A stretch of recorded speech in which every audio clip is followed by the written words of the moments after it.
gonna work out with the boys, and yeah, I guess I'll just title this video "A Gamer Who Happens to Work Out and Who Happens to Be a Fitness Coach." I don't know. I guess that's convincing enough, right? Yeah, my friends want to work out. I haven't hung with them in a while, and I'm not gonna lie, today was my off day, and yesterday I was working all day from like 7 to 7 basically. I had a little gap in between, like a good 1 or 2 hour gap, but I was basically at the gym the whole day, just training people, training clients. And I don't know, I guess I just didn't manage my stress properly, because you guys know the term revenge bedtime procrastination, right? So just kind of didn't have enough time to like pleasure myself or indulge, right? And like, for example, I like playing video games to take the stress from the day. So I guess I didn't have enough of that last night. So this whole day, or more of like majority of the morning, I just spent like playing ranked games on League of Legends. And I'm trying to climb to Challenger. That's like a side quest, like a little goal of mine.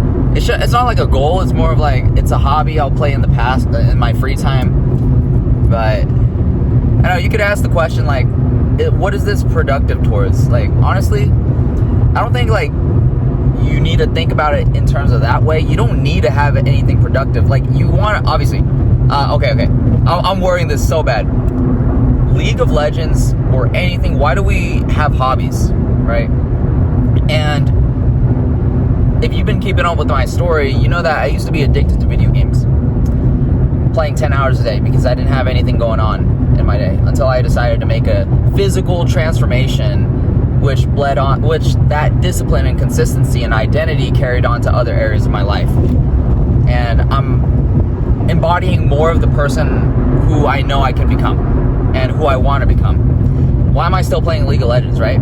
If we want to make this philosophical, right, we could talk about, like, why am I going back to the thing that held me back the most? I think it was because it was coming from a place of escapism. It was coming from a place of, you know, I didn't have a lot going on. I was escaping through these things. I had a low self-esteem, things like that. But what I really desired in video games and anime and just fantasizing, staying in my room, isolating myself, is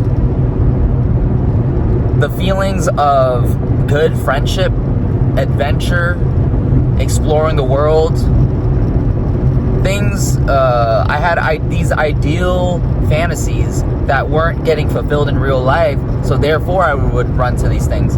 But nowadays, like, you know, since I think I'm more experienced as I grow up, and I put myself out there in uncomfortable situations, I've found friends, acquaintances, or people who actually align with who I am, because I'm not afraid to put myself out there. But you still got to do a filtering, right? A filtering system. You just don't want to accept everybody. Like, you get to a certain point, like for me, being socially awkward, introverted, getting out of my comfort zone is hard.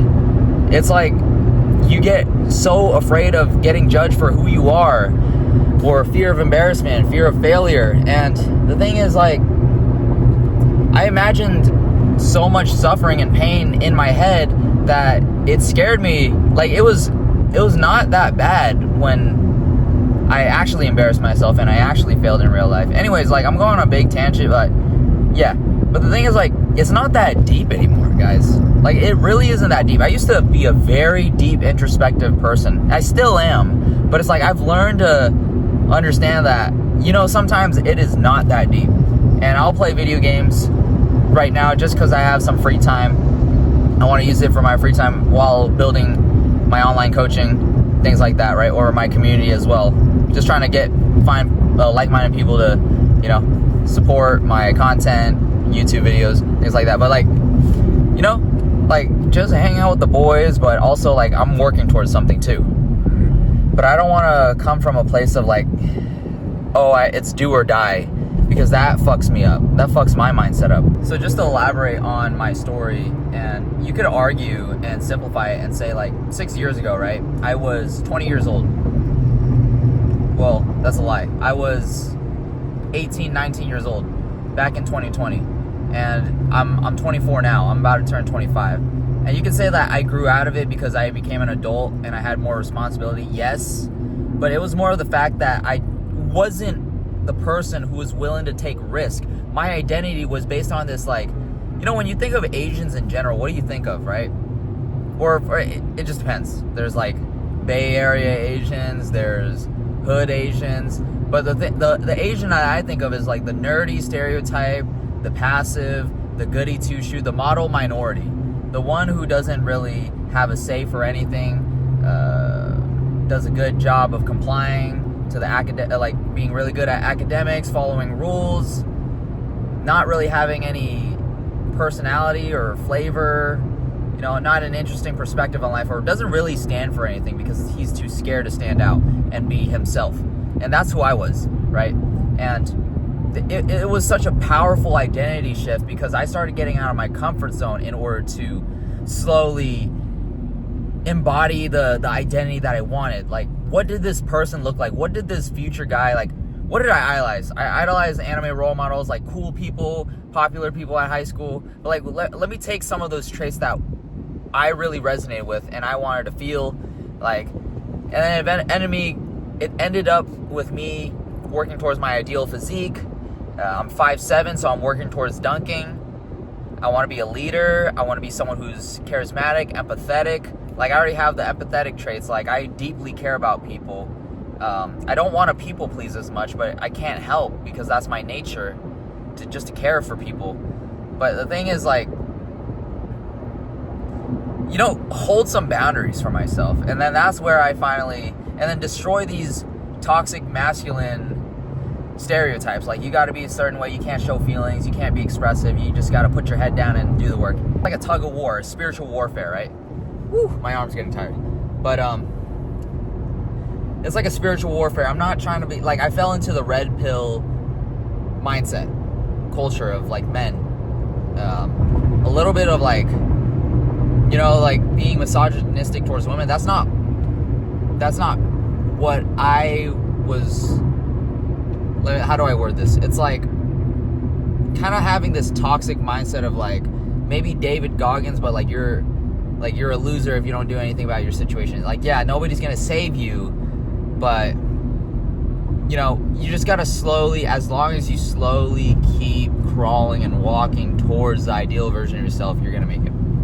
And that's what I'm trying to say. Like, it's still a little bit of hope, and more hope rather than hatred for oneself, because that method does work, but it's not sustainable, right? And that's what I did for a while.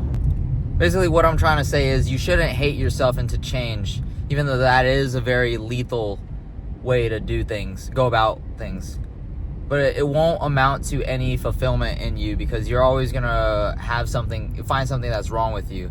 I've come from, once I came from a place of acceptance, like, you know, like, you were this, now you're here, you've achieved what you wanted, and now you're at peace with the world because you're not placing your self-worth in a certain trait, a certain figure, things like that. I'm not really materialistic. Success, I do want monetary success. Like, money is great. Like, I am not gonna lie when I say, like, I want money, because it makes things a lot easier in your life, right? And then it also, in the future, I hope to gain a lot of money so that I can help people in the future.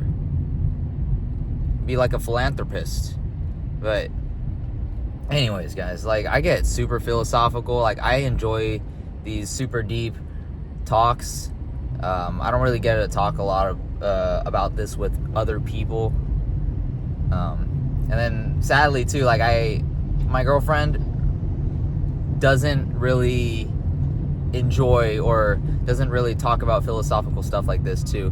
But not that that's a bad thing, guys. Again, like, that doesn't mean, like, oh, I don't resonate with her, we don't connect.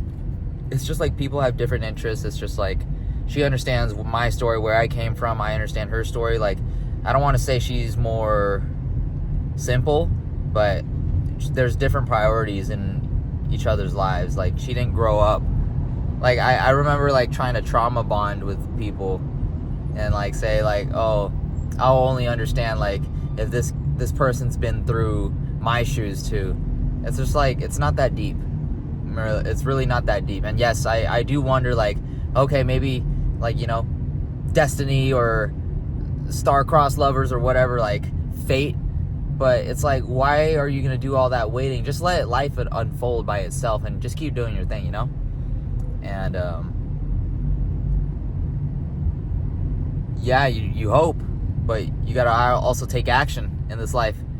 That's the thing. Like, me fantasizing constantly like that, being stuck in my head, wishing for the right thing to happen. I wish this would happen to me. Blah, blah, blah, blah. Hopeless romantic. I wish, like, I would meet the right girl. No. Guys, like, if you have that mindset and you don't take any action and you wait for something to fall in your lap, you're a bitch. Start playing in traffic. Start getting hit, metaphorically. And, you know, and then you just gotta play it like that. Like in League of Legends, right? When you're playing jungler, you gotta be a reactive jungler. Obviously, you gotta plan things out, but I'm saying, like, stop trying to create the perfect plan for every scenario in your life that should happen, and if it doesn't happen, it's not worth trying. It's okay to try. It's cool to try. It's okay to give a fuck. But if you fail, that is okay. If things don't turn out the way you want to, that's life. That's just how it works, guys. And I remember being this perfectionist, this, you know, I got leached on into the hyper-intellectualism too, hyper-optimization. But yeah, like, life's not that deep, but you gotta take it serious too. You gotta work towards things. But I don't know what point I'm trying to get across here. Anyways, guys, let's go to the gym.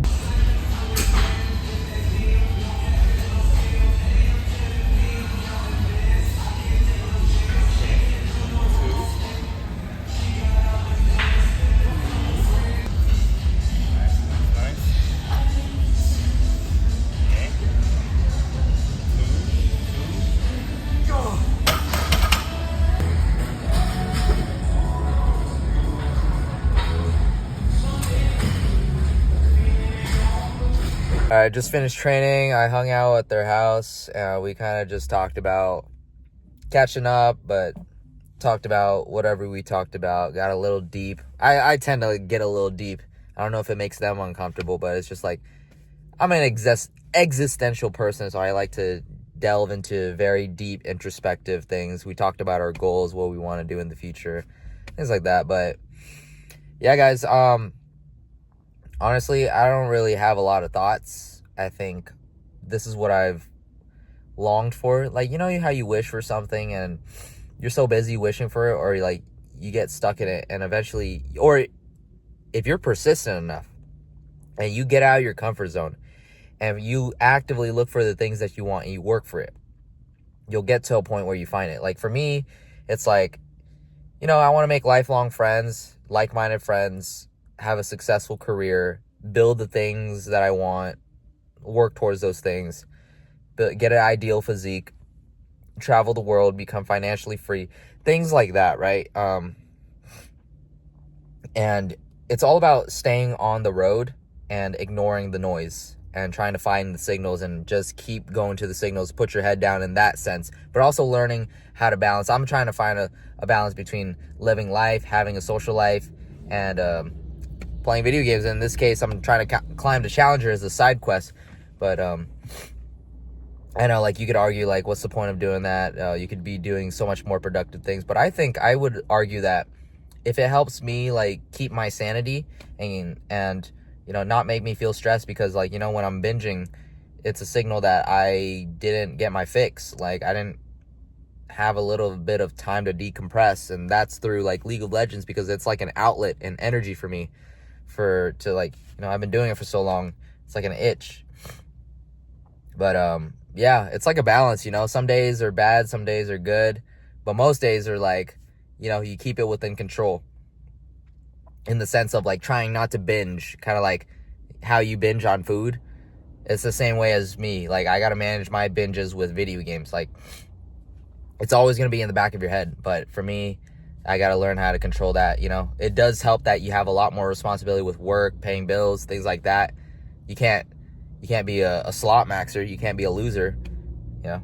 I'm trying to work towards something. But anyways, guys, want to make this short vlog. Hope you guys enjoyed watching it.